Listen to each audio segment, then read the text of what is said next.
अगर आप चाहते हैं कि माँ जानकी सीरीज चैनल की वीडियो सबसे पहले आप तक पहुँचे तो लाल बटन को दबाकर हमारे चैनल को सब्सक्राइब कर ले और साथ में बेल आइकॉन को दबाना ना भूले। Thank you. माँ जानकी सीरीज प्रेजेंट।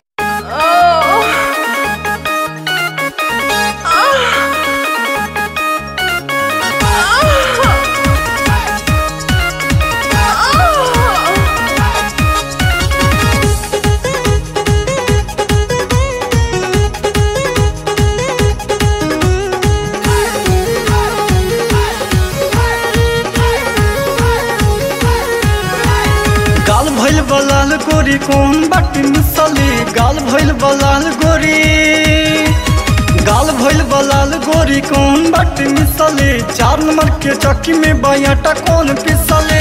छोटी हो रोटी फूली बारा भइल बा तोहर भीतरी के मिसरी छोहाड़ा भइल बा, तोहर भीतरी के मिसरी छोहाड़ा भइल बा, तोहर भीतरी के मिसरी छोहाड़ा भइल बा।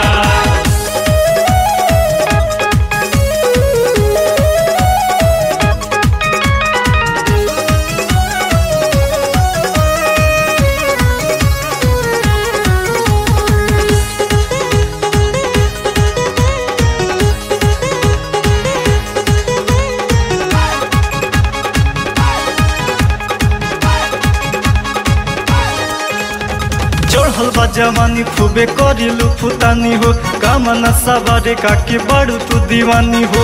जहाँ कहे घूमे जालू, जहाँ कहे घूमे जालू वो कर पलानी हो। बतिया न बुझेलू करेलू मन मानी हो। ओठवा तोहार दही बड़ा भइल बा तोहर भीतरी के मिसरी छोहाड़ा भइल बा, तोहर भीतरी के मिसरी छोहाड़ा भइल बा, तोहर भीतरी के मिसरी छोहाड़ा भइल बा।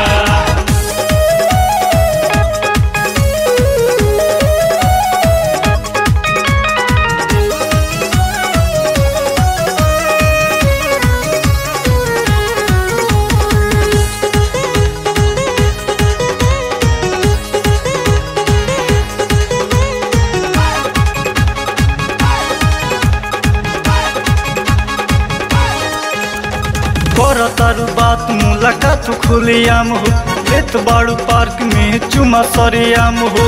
सबे तो ही जान गइल बा, सबे तो ही जान गइल बा गाँव में बनाम हो। कैसे तू लगैले बाड़ू देहिया के दाम हो।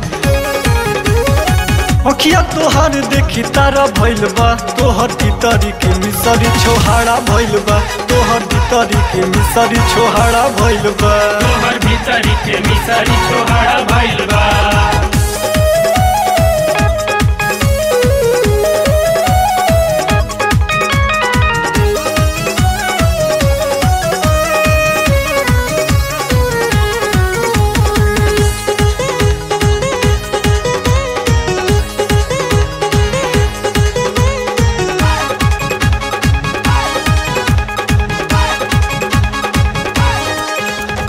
छोड़ तू ही खेले अभी बड़ सुकुआरी हो।